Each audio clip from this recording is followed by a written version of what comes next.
Hi guys, welcome to another block spotlight. Today we're going to be looking at solar turbines, and along with that we have to have a look at the reflective mirrors that go with them. So this is the turbine here, which is quite a funky looking block, and the mirror there which will always point at the turbine that it's attached to. As you can see, they'll always point towards each other. If for some reason um, it can't see the turbine, it's always going to point up at the sky like that. So as you can see, you can't have anything obstructing between the mirror and the turbine. And basically what this block will do is it will generate power for you from sunlight, and I will show you how to do that in just a moment. But first of all, we'll have a look at the recipes, and it's a little bit more involved to craft the turbine than it is to craft the reflector. So we'll look at the reflector first, and what we have is we have a glass pane surrounded by silver. So that's 8 silver, 1 glass pane. It's going to give you a reflective mirror. So a lot of silver required for this, and as you can see right there, this is the recipe for the solar turbine, which is basically 7 glass around a fan and a motor. Now, the fan recipe is here, which is very, very simple. Just 5 iron in a cross pan. The motor, however, is over here. You need 4 insulated coils, which, as you'll remember, is 8 lead around a block of clay for each one. You need a magnet, 2 iron and 2 lead, and you make a magnet by having 7 lead wires, a battery block and an iron ingot. And when you actually make this, you will keep the battery block, although the charge will go down, and you keep all the lead wire as well. So as you can see, you're just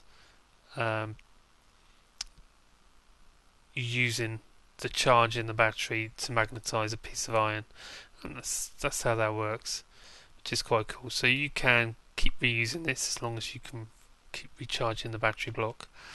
So there you go. There's the motor, goes into the final solar turbine like so.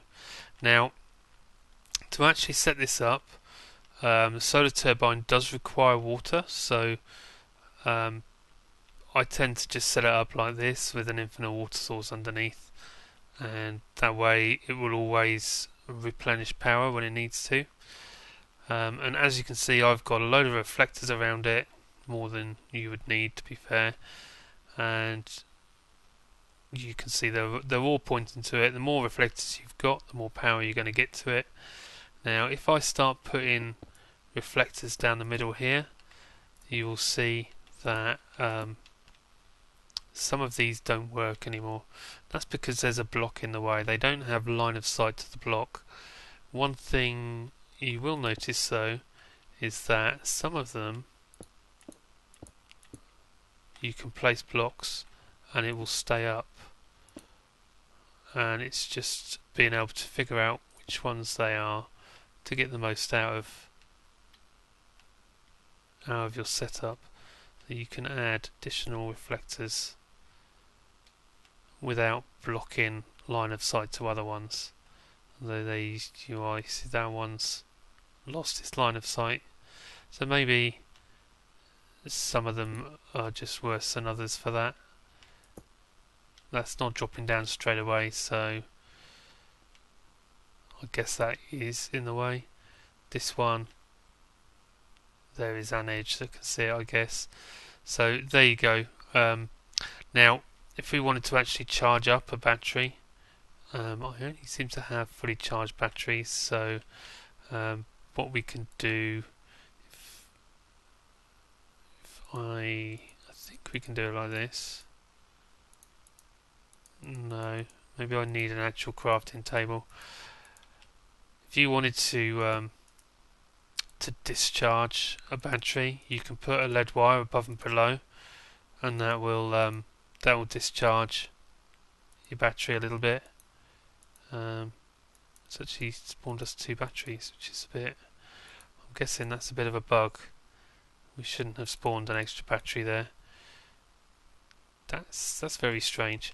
Anyway, that would be how you discharge your battery. So now all we can do is we can put our discharge battery down there, and as you can see, it's very low charge.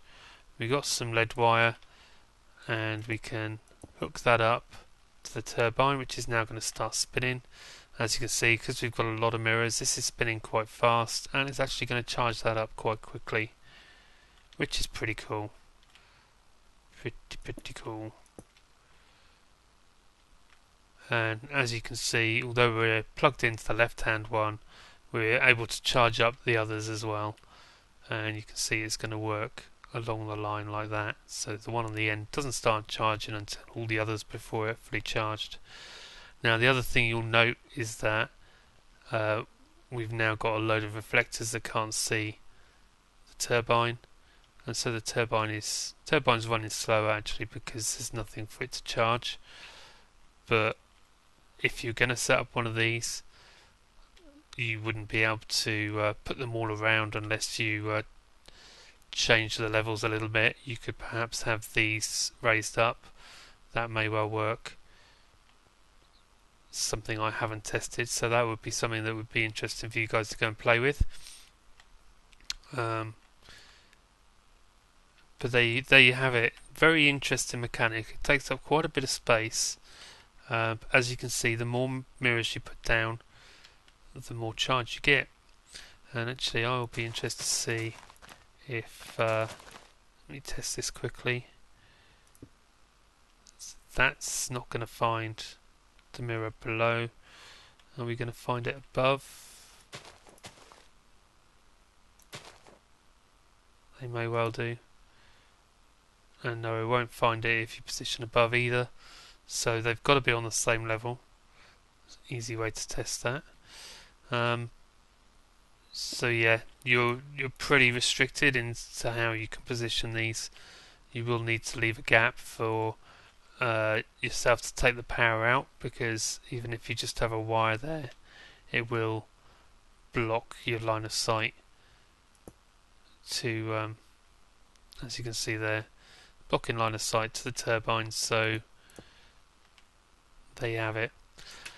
If I've missed anything out, please let me know. I am still learning this particular mod, so it's quite likely that I will omit stuff and get stuff wrong. So please let me know in the comments if I do. If there's anything you'd like me to look at next for factorization, let me know as well. And please follow me on Twitch and on Twitter, and that way you can keep in touch with when I'm going live and also when I'm releasing new videos. Thanks for watching.